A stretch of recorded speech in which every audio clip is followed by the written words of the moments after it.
Hola a todos. Hoy les traigo un relato que se titula, Las cartas de Halpin Chalmers, escrita por el autor Peter Cannon. Esta historia la saqué del libro, de Tíndalos Cycle, por su traducción al español El ciclo de Tíndalos, editada por Robert Price, una antología inmensamente larga y muy disfrutable de historias relacionadas de alguna manera con las dos contribuciones principales de Frank Belknap, amigo de Howard Phillips Lovecraft, a los mitos de Cthulhu, los sabuesos de Tíndalos, criaturas que se mueven a través de ángulos por el espacio-tiempo y, el horror de las colinas.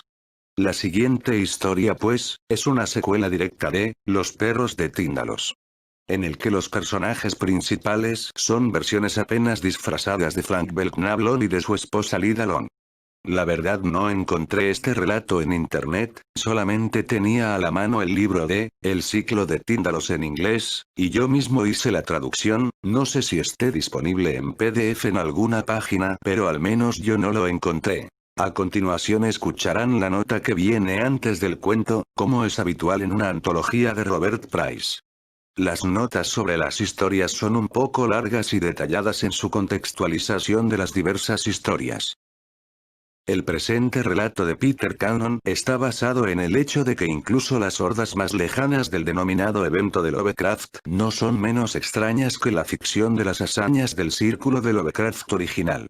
En esta historia, como en su secuencia de irónicas secuelas de La cosa en el escalón de la puerta recopilado en Azathoth por siempre, de Peter Cannon, editorial Tartarus, 1999, Cannon alarga a las únicas alegorías apenas paródicas de la idiosincrasia e idioteces de los días actuales Lovecraftianos, la alianza fortuita de sobrevivientes del círculo de Lovecraft original y sus admiradores, biógrafos, y fanáticos que disfrutaron del primer apogeo. Las cartas de Halpin Chalmers, como será obvio para muchos lectores, reproduce con excruciante exactitud las circunstancias profesionales, domésticas, y maritales de Frank Belknap, aquí llamado Frank Carstairs, narrador de Los perros de Tíndalos, en sus años de declive como reportó en un artículo de Memorias no ficción de Cannon, pero, de nuevo, más extraño que la ficción, largos recuerdos. Aida Carstairs es Lida Long, aunque, créanme, solo la mitad de maniática.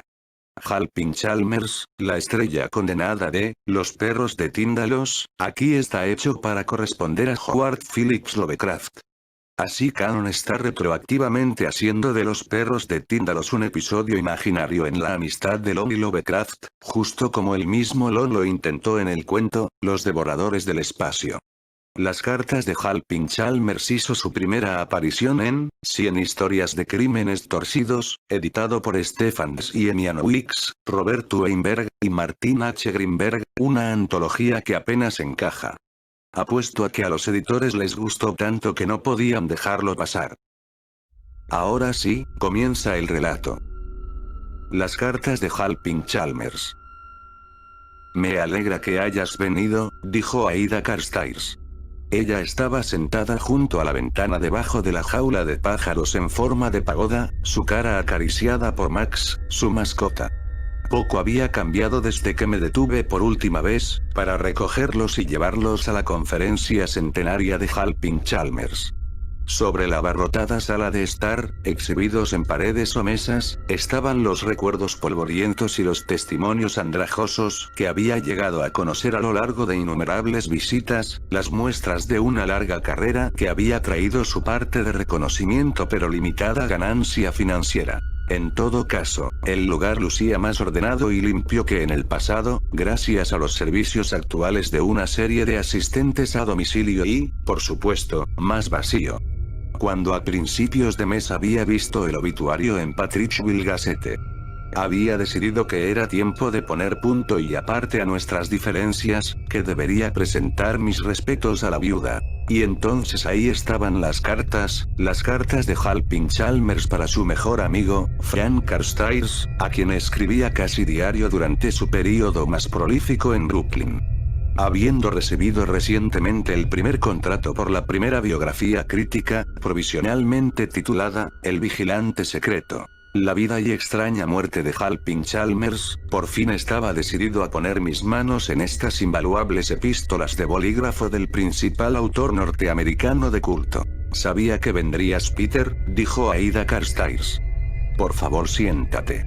Hizo un gesto hacia la vieja silla de ruedas. Para una mujer en sus ya 80s, Aida estaba en remarcable buena forma, tan fuerte de cuerpo como su marido había sido de frágil. Sin ningún signo de presión, ella se puso de pie y quitó a Max de su hombro y lo metió a su jaula. Los últimos meses de Frank fueron muy difíciles, dijo ella. Después de que él saliera del hospital no permitiría a nadie tocarlo. Y su lenguaje. Tales palabras que nunca había escuchado de esta boca antes. Él ya no era mi pequeño Frank. He sabido que Frank había sido hospitalizado, que por un tiempo él incluso había sido llevado a la sala de psicosis. Su dolor no era solo psicológico, Peter. ¿Por qué nadie viene a verme?, gritaba. Estoy tan solo. ¿Por qué? ¿Por qué los fanáticos no se alinearon junto a su cama para consolarlo en sus últimos días? Y ciertamente Frank tenía sus propios seguidores, aparte de aquellos que se preocuparon de su conexión con su amigo más ilustre.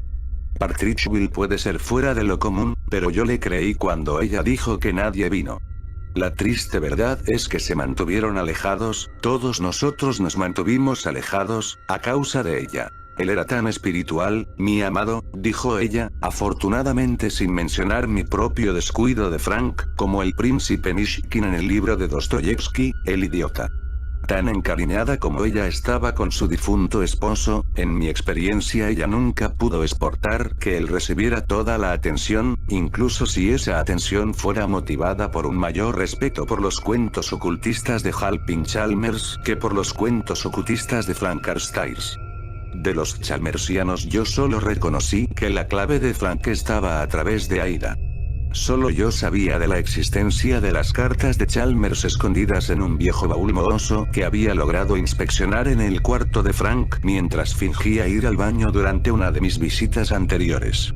Así que a lo largo de los años escuché durante horas sus historias fantásticas y salvajes de su glamorosa juventud en escena y sus grandiosos sueños de futuros viajes y triunfos, aunque solo fuera unos cuantos minutos con Frank.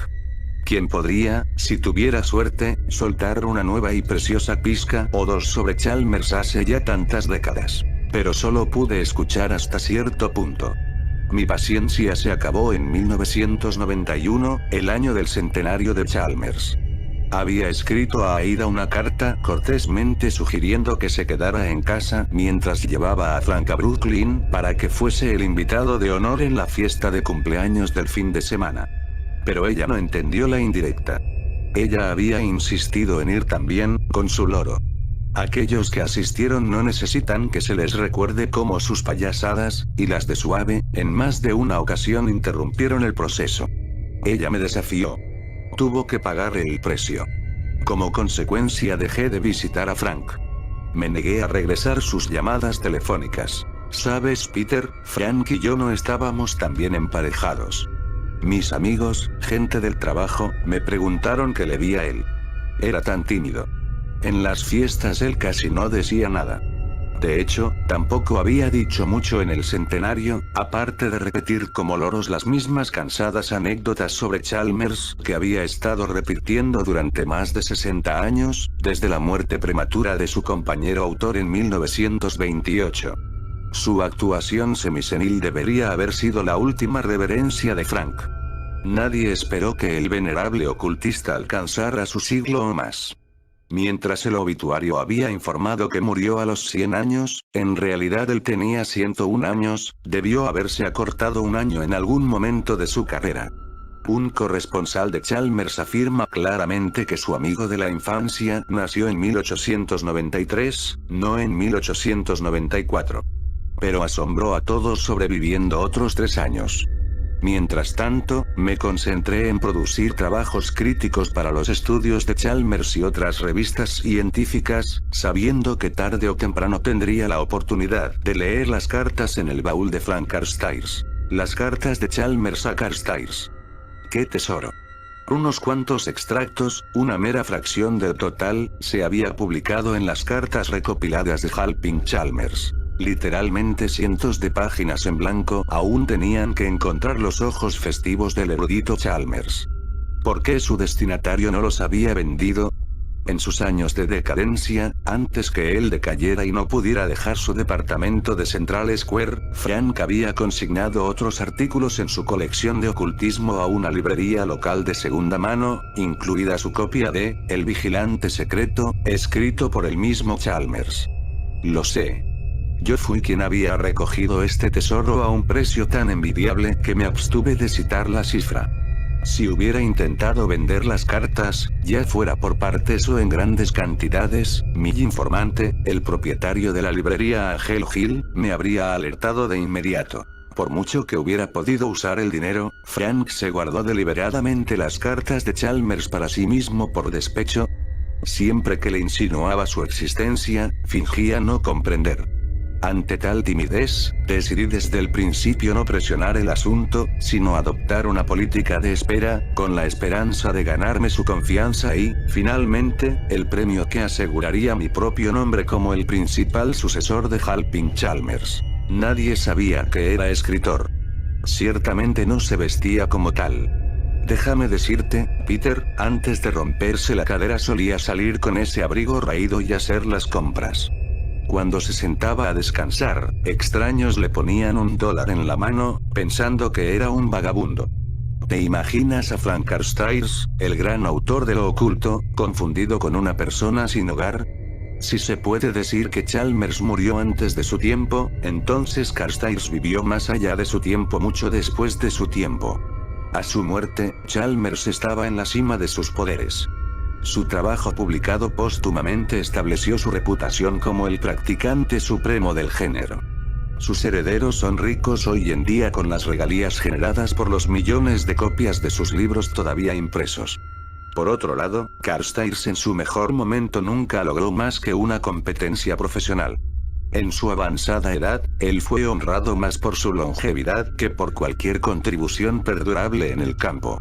Durante el resurgimiento del ocultismo entre los años 60 y 70, disfrutó de una especie de renacimiento, pero en la década de 1980 y principios de la de 1990 solo se pudo esperar la rara aparición de una antología, o posiblemente una venta de derechos extranjeros, para complementar la pensión mensual que lo ayudaba a él, a su esposa y a su ave en sus años dorados. Para ser justo con Frank, podría ser perfectamente sincero sobre su propia falta de genio con relación al de su mejor amigo. Uno solo tiene que leer esas vagas, erróneas, enmarañadas, aunque a menudo encantadoras memorias de él, escritas en su obra, Halpin Chalmers, viajero de otras muchas dimensiones, para apreciar la modestia del hombre. Y sin embargo, deben haber sido tiempos en los que estaba profundamente resentido con su viejo amigo, su indiferencia hacia Frank Carstairs era demasiado evidente, cuando los entrevistadores le hicieron una pregunta más sobre Halpin Chalmers. Vivió en un basurero de este pueblo toda su vida y lo ignoraron por completo. Pero el gran autor famoso amigo de Frank, ese idiota, le pusieron su nombre a ese complejo de viviendas en Mulligan Wood. Ambos escritores habían crecido en Patrickville, pero Chalmers dejó esa provincia de Nueva Inglaterra y se instaló en Brooklyn para componer sus obras maestras de las cuales su fama descansa hoy. En cuanto a Carstairs, él se quedó en Patrickville, donde no había ocurrido nada de interés periodístico desde la muerte de Halpin Chalmers, asesinado brutal y misteriosamente a la edad de 37 años durante un corto paseo de regreso a casa. Frank de hecho había sido la última persona que lo vio con vida, aunque aparentemente él no había sido más esclarecedor cuando fue interrogado por la policía en ese momento a la vez que en 1976, cuando le pregunté por primera vez sobre el tema. A otra carta Chalmers recuerda su frustración sobre la costumbre de su amigo de mezclar las cosas, una costumbre que no mejoraba con la edad. Esto fue poco después de que yo me mudara a Patrickville, donde había sido bastante afortunado de encontrar el condominio de una habitación en los entonces recién erigidos inmuebles de Halpin Chalmers. Escritores ocultistas, vaya. Vaya gente sin clase, sin cultura, Aida continuó. ¿Pero qué sabía yo? Solo fue un mes después de que nos conocimos que decidimos fugarnos. Frank y Aida se habían casado tarde en vida, después de un breve noviazgo en Nueva York, él por primera vez, ella por cuarta o quinta, ella siempre fue reservada sobre cuántos maridos tuvo. Frank había traído a su novia de vuelta a Patrickville. Un lugar que ella llegó a despreciar y del que amaba abusar casi tanto como los escritores ocultistas. Pero tuve que escuchar la historia de su tragicómico matrimonio 1000 veces antes. No me podría importar menos, especialmente ahora. Todo lo que importaba era obtener las cartas. A la siguiente pausa en el monólogo me disculpé y me dirigí abajo hacia el pasillo. Pasando la puerta del baño entré a la recámara húmeda y con cortinas de Frank, esperando encontrarla sin cambios desde mi último fisgoneo. Fue una suerte. El antiguo maletero aún seguían en el pie de la cama. Mientras fingía escuchar a Aida, se me había ocurrido un plan, remover unas cuantas cartas a la vez, echarlas a mi chamarra o a la bolsa del libro que habitualmente llevaba. En las semanas y meses siguientes visitaría a Aida regularmente. Me había perdonado. Éramos después de todo, amigos de nuevo. Deseé haber pensado en este recuerdo antes, y me preguntaba por mis escrúpulos pasados. Pero el tiempo no había parecido oportuno, hasta que recibí la licencia de los inmuebles de Chalmers para la biografía, la cual sería una cosa menor sin amplias cotizaciones de las cartas de Chalmers a Carstairs. No quería decepcionar a los herederos. Desde la recámara podía oír a Aida discutiendo acaloradamente, en francés, con la sirvienta haitiana. El momento de actuar había llegado. Como antes, ninguna cerradura aseguró el cierre oxidado del maletero. Con el corazón en la boca, levanté la tapa. Estaba el mismo olor rancio y mohoso que recordaba, aunque algo menos acre que anteriormente. Pude ver vagamente, no podía ver nada, o más bien, casi nada. En el fondo yacían unas cuantas hojas esparcidas. Agarré un sobre, y mientras miraba de cerca a los garabatos familiares escritos a mano, oí un graznido detrás de mí. Me volteé y vi a Aida en la entrada y su loro mascota en su hombro. Sabíamos que querías aquellas cartas, Peter. Frank y yo a menudo hablábamos de eso. Era tan obvio. Mi pequeño idiota dijo que iba a recompensarte por tu amabilidad, dejándote las cartas después de que él muriera. Sería una sorpresa. Pero luego, sin ninguna buena razón, después de ese viaje a Brooklyn, dejaste de venir. Entonces Frank se enfermó y se cansó de llamarte y tú no venías. Tú, el más fiel y leal de todos los chalmersianos. No pedí ninguna disculpa. Todo lo que podía hacer era balbucear algo sobre las cartas y su valor. Oh, sí, sabía que podíamos vender por unos centavos tal basura. Tontos. Pero a nuestra edad, ¿para qué necesitábamos dinero? Porque Frank era un peleonero que protestó la primera vez cuando dije que tenía un mejor uso para esas cartas. Desde su silla de ruedas, aunque, él realmente no podía ir contra mi voluntad. Al final sí se fue. La seguí de vuelta hacia la recámara, esperando contra toda esperanza que ella simplemente hubiera quitado las cartas de Halpin Chalmers en otro lugar del apartamento. Las provisiones casi se han agotado, así que tendré que volver a usar el periódico viejo. Ella colocó al cotorrito dentro de la jaula con forma de pagoda y cerró la puerta. Allí, apuesto a que no te diste cuenta que Max también era un crítico. Fin.